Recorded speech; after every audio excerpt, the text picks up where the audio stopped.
नाज़रीन, इस वक्त एक अहम खबर सामने आ रही है। आपको बता दें, दिल्ली मेट्रो पर कोरोना का असर, मुलाजमीन की तनख्वाहों में कटौती का फैसला, भत्ते और तरगीबात में 50% की कटौती का फैसला किया गया है।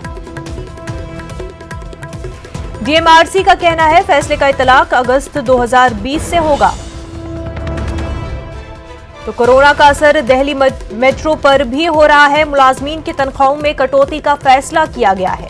भत्ते और तरगीबात में 50% की कटौती का फैसला किया गया है।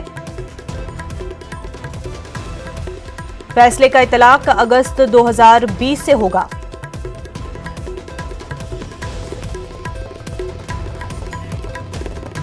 कोरोना वायरस की वजह से हर शोबा मुतासिर हुआ है। दिल्ली मेट्रो पर भी इसका असर दिखाई दे रहा है। मुलाजमीन की तनख्वाहों में कटौती का फैसला किया गया है। डीएमआरसी का कहना है कि फैसले का इतलाक अगस्त 2020 से होगा। भत्ते और तरकीबात में 50% की कटौती का फैसला किया गया है।